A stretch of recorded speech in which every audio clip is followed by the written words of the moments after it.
दोस्तों नमस्कार।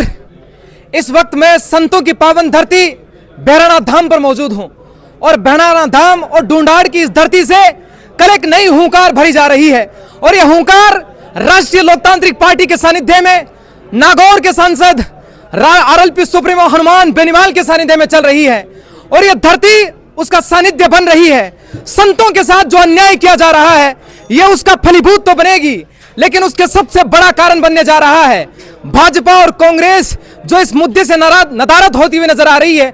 उसका सबसे बड़ा रीजन यह है कि वो पार्टी, वो सत्ता में बैठे मठाधीश जो संतों का नाम लेकर जो गाय के मुद्दे को भुनाकर सत्ता में बैठे थे और सत्ता के शीर्ष तक पहुंचे थे, आज वही पार्टियां यहां से नदारद होती हुई नजर आ रही है। लेकिन राजस्थान की एक क्षत्रिय पार्टी जो अपने दम पर, अपने बलबूते पर आगे बढ़कर रही है और यह कह रही है कि संतों के सम्मान में राष्ट्रीय लोकतांत्रिक पार्टी और हनुमान बेनीवाल मैदान में आज तमाम कार्यकर्ता यहां पर मौजूद है। और सबसे बड़ी बात जो निकल कर आ रही है, वो बड़ी बात, मैं जिस इलाके में खड़ा हूं यह राजस्थान के उप मुख्यमंत्री प्रेमचंद बैरवा का गढ़ है और इसी गढ़ में जो अपनी ताल ठोक रहे हैं, जो इस गढ़ में हुंकार भर रहे हैं, वो राष्ट्रीय लोकतांत्रिक पार्टी के कार्यकर्ता है।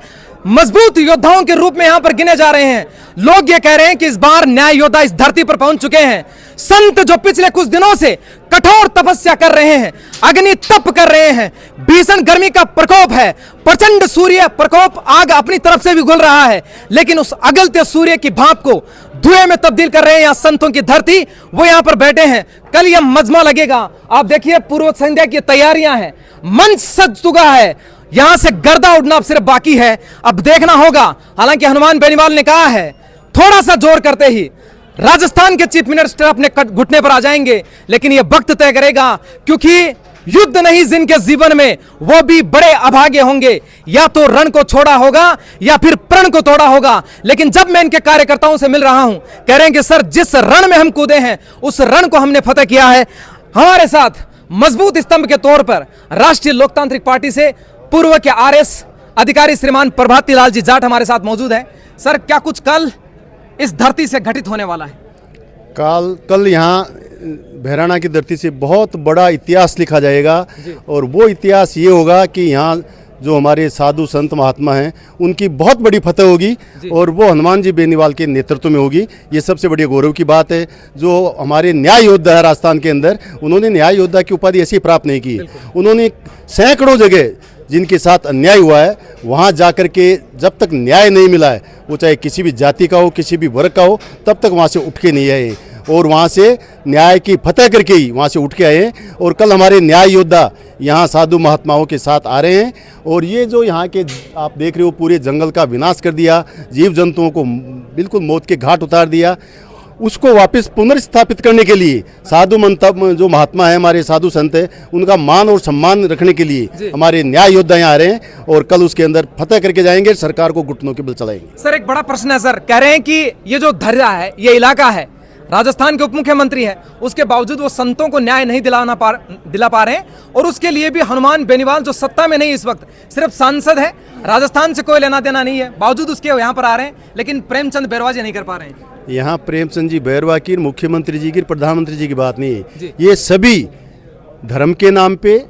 जाति के नाम पे राजनीति करते हैं, गाय के नाम पे राजनीति करते हैं और आज हमारी गाय मर रही है, ये उनको अनुदान तक नहीं दे रहे हैं। इसके अलावा आप देख रहे हो जंगल कट रहे हैं और यहाँ पे जंगली जीव मर रहे हैं। सिर्फ वोट लेने के लिए धर्म को और गाय गौ माता को अपने आगे लाते हैं। बाकी आज कौन सा आते हैं यहाँ पे? साधु महात्मा तप रहे हैं, आपको ध्यान है, 9 तपा चल रहे हैं जिसमें 45-46 टेम्परेचर ताप है और साथ में वो जो धुआं 5 लगा रखे हैं, उनकी अग्नि कितनी प्रचंड अग्नि है, उसके बीच में बैठ करके वो न्याय की मांग कर रहे हैं। वो खुद के लिए थोड़ी कर रहे हैं। और ऊपर से आग उगलता सूर्य, ऊपर से आग, वो तो 9 तपा है।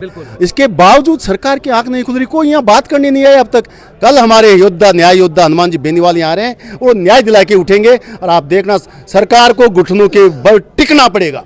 बिल्कुल सर, एक बड़ा प्रश्न यहाँ पर खड़ा हो रहा है कि संतों के नाम पर, गाय के नाम पर भाजपा सत्ता में आई थी और उसके बाद ये जब अपने साधु संत जो है वो इतनी भीषण गर्मी में और दोपहर की चलाती जो पसीने छुड़ा देती है, वहां पर बैठे, लेकिन सरकार को दिखाई नहीं दे रहा है। सरकार तो अंधी होगी ना, वोट 5 साल क्या जरूरत है उनको? वोट मिलेगी ना, वोट दे लो, वोट उनको दोगे नहीं। तो ऐसा है, अब संकल्प ले लिया। यहाँ थर्ड फ्रंट पहले था नहीं, ये दोनों मिली हुई है, कांग्रेस और बीजेपी।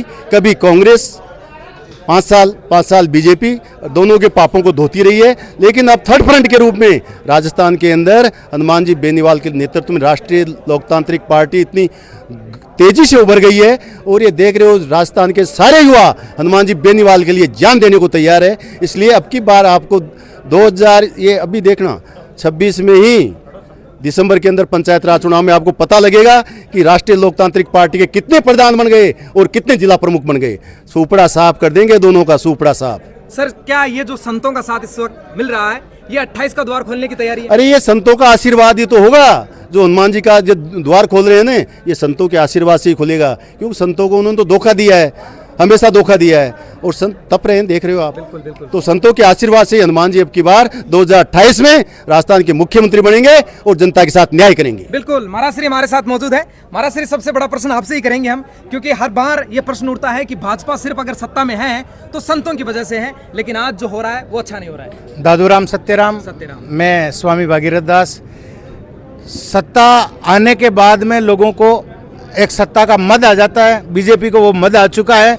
कई वर्षों से इन्होंने सत्ता भोगी नहीं थी, और जब सत्ता मिली है तो सत्ता के मद में इनको किसी की पुकार सुनाई नहीं दे रही है। इस जगह पे उन्होंने वो अत्याचार, वो अन्याय, वो निर्दयीपना किया है कि जो सोच भी नहीं सकते।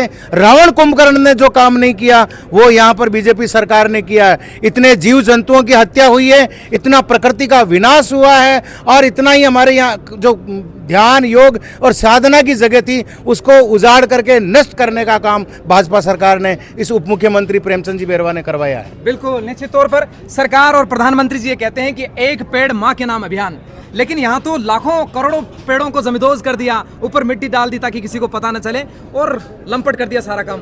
ये भारतीय जनता पार्टी जो कहती है वो करते नहीं है, और ये बिल्कुल सामने है। जो एक माँ के नाम के पेड़ की बात करती है, या तो हजारों पेड़ों को काट दिया गया, और जीव जंतु इतने मरे हुए पड़े, आप देखे होंगे। यहाँ कितने 5000 के आसपास मोर थे, आज एक भी मोर दिखाई नहीं दे रहा है। जो बिल्कुल पहाड़ों से जो पानी आता प्रवाह था, जो निकट थे, उनको बंद कर दिया गया। उनकी वजह से आसपास के जो किसानों के कुएं थे उनका पानी नीचे चला गया, और किसान बेचारे बर्बाद हो गए।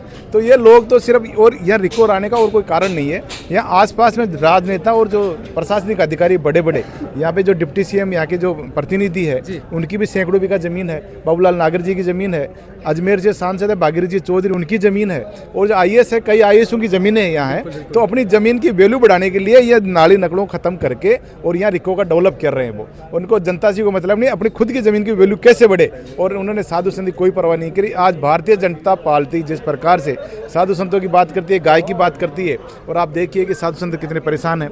गौ माता जहाँ गौचर में घूम के चारा अपना पेट भरती थी, उस गौचर को खत्म कर दिया। तो ये साधु संतों की और गौ माता की बात करने वाली सरकार आज घुटनों पे है, और राष्ट्रीय लोकतांत्रिक पार्टी के सुप्रीमो कल इस सरकार को झुकाएंगे। और अगर यहाँ हमारी बात नहीं मानते हैं तो राष्ट्रीय लोकतांत्रिक पार्टी सुप्रीमो के नेतृत्व में लाखों लोग राजधानी को घेरेंगे, और मुख्यमंत्री भजनलाल को झुकना पड़ेगा। बिल्कुल, निश्चित रूप से झुकना पड़ेगा। ये तो प्रश्न निकल कर जरूर आ रहा है, लेकिन RLP के मजबूत कार्यकर्ताओं में गले में गमछा आपने डाल रखा है, निश्चित तौर पर ये एक नई हुंकार है। लेकिन मेरा प्रश्न आपसे यही है, न्याय के लिए सारा दिन हो गए हैं, धूप में ये टेंट लगवाते हैं, काम करवाते हैं, कूलर लगवाते हैं जी। सरकार तो सुनती नहीं, हमारे को करना पड़ रहा है। हमारी तो कोई सरकार भी नहीं है अभी। बिल्कुल, मतलब क्या कल यहाँ साधु संतों के सम्मान में RLP मैदान में वो हाल हो रहा है हमारे साथ। तो कल जैसे आपने, हम बड़ी हुंकार यहाँ पर आप भर रहे हैं, बिल्कुल राष्ट्रीय लोकतांत्रिक पार्टी का सपोर्ट साधु संतों को मिल रहा है, लेकिन मान लीजिए सरकार फिर भी अगर घुटने पर नहीं आती है तो अगला पड़ाव आपका कल आ ही जाएगी 100%। क्या ऐसी आज दिन तक कभी भी जो हुंकार भरी है हनुमान बेनीवाल जी ने, हाँ वो सर न्याय देवता है जी, और न्याय देवता आज तक कभी न्याय करने के पहले कभी पीछे नहीं हटे, 100 बात की और ना हटेंगे, है ना। न्याय के सम्मान में, संतों के सम्मान में। बिल्कुल, यहाँ पर जो है स्लोगन लगातार लहराए जा रहे हैं। ये पूर्व संध्या की तैयारियां आप लोग मेरे पीछे देख सकते हैं। कल यहाँ पर हनुमान बेनीवाल की सभा होने वाली है, और इस सभा का क्या कुछ निचोड़ निकल कर सामने आएगा, क्या सरकार निश्चित रूप से घटनों पर टुकने पाने में वो लोग कामयाब रहेंगे, ये कल इस बात को जमा पहनाने में सफल होंगे कि नहीं, ये कल तय करेगा। आप बने हुए media presence camera person Manish के साथ, जनमत राजस्थान, जय हिंद, जय भारत। बहुत बहुत धन्यवाद।